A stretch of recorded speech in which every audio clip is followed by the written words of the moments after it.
পরিবর্তিত বিশ্বে এশিয়ার দেশগুলোর ভাগ্য পরস্পরের সঙ্গে জড়িত মন্তব্য করে আর্থিক সহযোগিতার বিষয়ে এ অঞ্চলের জন্য একটি টেকসই অর্থায়ন ব্যবস্থা তৈরির তাগিদ দিয়েছেন প্রধান উপদেষ্টা প্রফেসর মোহাম্মদ ইউনূস। চীনের হাইনানে বোয়াও সম্মেলনে দেয়া ভাষণে রোহিঙ্গা সংকট সমাধানে এশীয় নেতাদের সহায়তা কামনা করেন তিনি। পাশাপাশি সকল ক্ষেত্রে এশিয়াকে সমৃদ্ধ করতে 4 প্রস্তাব উত্থাপন করেন প্রফেসর ইউনূস।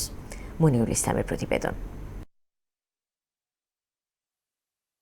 ক্ষমতার পালাবদল সহ নানান কারণে বৈশ্বিক শাসন ব্যবস্থা ক্রমশ প্রশ্নবিদ্ধ হচ্ছে। বাড়ছে ভূ রাজনৈতিক উত্তেজনা ও জলবায়ু পরিবর্তনের প্রবণতা। ঋণের বোঝা টেকসই না হওয়ায় মানবিক সংকট এবং উন্নয়ন সহযোগীদের কাছে রাজনৈতিক ইচ্ছাশক্তি দুর্বল হয়ে পড়ায় বিশ্বজুড়ে বাড়ছে উদ্বেগ, উত্তেজনা। এমন পরিস্থিতিতে চলমান বোয়াও ফোরাম ফর এশিয়ার সম্মেলন, যেখানে অংশ নেন প্রধান উপদেষ্টা প্রফেসর মোহাম্মদ ইউনূস। এশিয়াকে এগিয়ে নিতে 1 দশক আগে নেওয়া পরিকল্পনা এখন অপ্রাসঙ্গিক। তাই আঞ্চলিক ও বৈশ্বিক সহযোগিতা নিশ্চিতে মান্দাতা আমলের নীতি থেকে সরে আসার পরামর্শ দেন বিশ্বনন্দিত অর্থনীতিবিদ ডক্টর ইউনূস।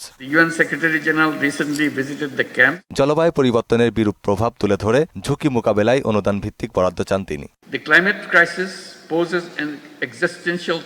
জলবায়ু সংকট মানবতার জন্য অস্তিত্বগত হুমকি হয়ে দাঁড়িয়েছে।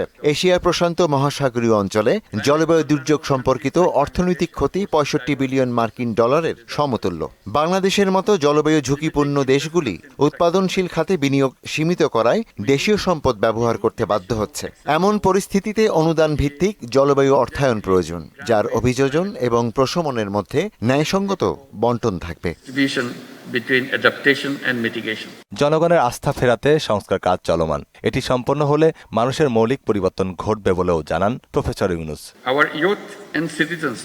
ছাত্র জনতা বাংলাদেশের ভবিষ্যৎ পুনর্নির্ধারণ প্রত্যাশা করে। মানুষের আস্থা ফেরাতে আমরা গুরুত্বপূর্ণ সংস্কার শুরু করেছি। নির্বাচন ব্যবস্থা, বিচার বিভাগ, বেসামরিক প্রশাসন এবং আইন প্রয়োগকারী সংস্থাগুলির সংস্কারের জন্য স্বাধীন কমিশন চালু করা হয়েছে। এই সংস্কারগুলি বাস্তবায়িত হলে আমাদের জাতির মৌলিক রূপান্তর ঘটবে।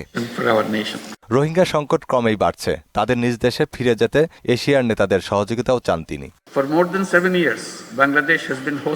7 বছরেরও বেশি সময় মিয়ানমারের বাস্তুচ্যুত 12 লাখ রোহিঙ্গা বাংলাদেশে আশ্রিত।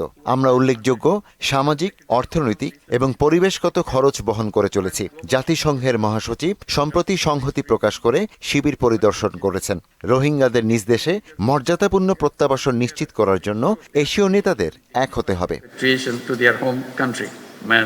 গুরুত্বপূর্ণ এই সম্মেলনে আরও বক্তব্য রাখেন জাতিসংঘের সাবেক মহাসচিব এবং বোয়াও ফোরামের চেয়ারম্যান বান কি মুন, মহাসচিব ঝাং জু, চীনের এক্সিকিউটিভ ভাইস প্রিমিয়ার ডিং জুয়েশিয়াং সহ এশিয়ার রাষ্ট্রনেতারা।